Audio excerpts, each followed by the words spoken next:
Бәріңізге сәлем, менің YouTube каналыма қош келдіңіздер. Каналыма тіркеліп қойды ұмытпаңыздар. Осы видеоның астына лайк басып, комментарий қалдыруларыңызды сұраймын. Бүгін алма және грек жаңғағы қосылған песочное тестомен пирог дайындаймыз. Жұмсақ сары майға жұмыртқа саламыз. Қант ұнтағын салдым.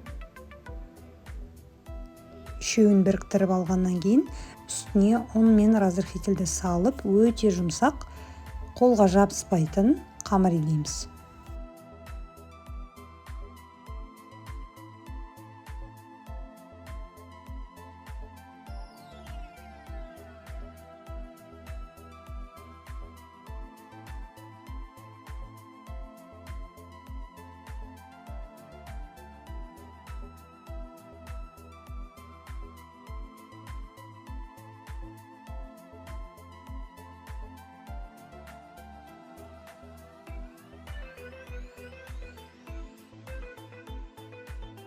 Енді осы қамырымызды формамызға жаямыз.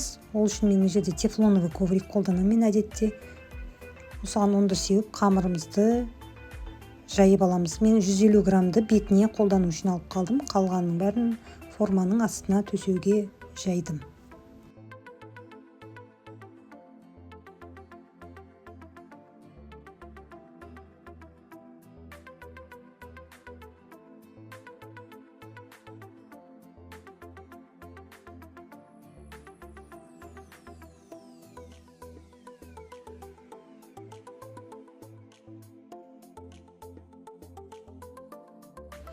Өзімізге жеуге болса, мен әдетте форманы майламаймын. Сразу қамырды осылай төсеймін. Ал енді тапсырысқа жасайтын болсам, онда астына домалақ етіп пергамент кесіп қоямын, чтобы пирогымыз сынбай алыну үшін. Енді осының бәрін шеттерін дұрыстап келтіріп аламыз.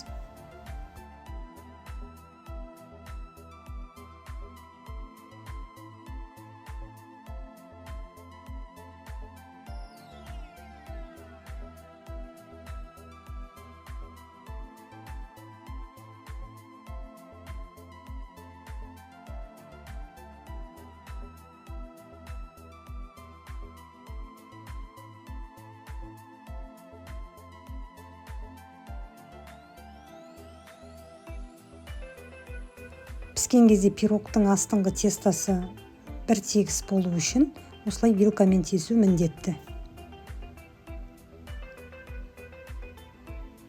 Енді осыған мен алманы теркадан өткізіп қойдым алдын ала. Өзіме кішкене тұрып қарайып тұр. Осыған сгущенканы саламын.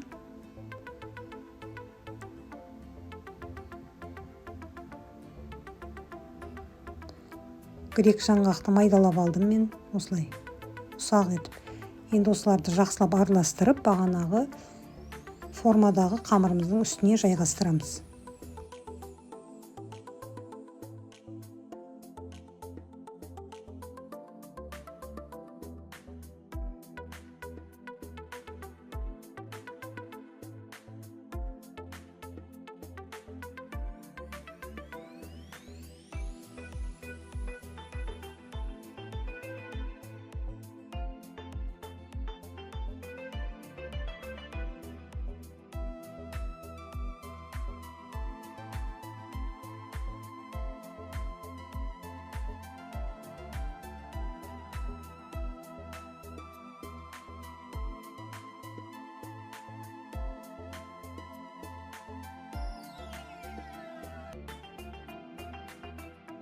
Енді бағана артық алып қалған 150 грамм қамырды осының бетіне қойып шығамыз. Мен енді осылай ғана істедім видеодағыдай, ал енді сіздерде басқадандай неше түрлі жапырақ, сердечко формалар болса, сонымен қамырды ойып бетіне қойсаңыздар, тоже әдемі көрінетін сияқты.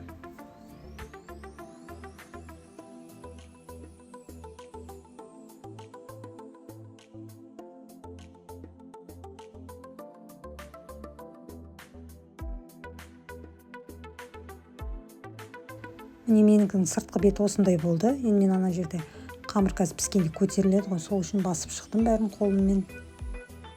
Енді осы пирогымызды 160 градуста 35-40 минут пісіріп аламыз. Піскеннен кейін толық суылғаннан кейін ғана формасынан шығарамыз. Начинкасының әсерінен тестосы өте жұмсақ болады екен. Сіздер де жасап көріңіздер, ас болсын.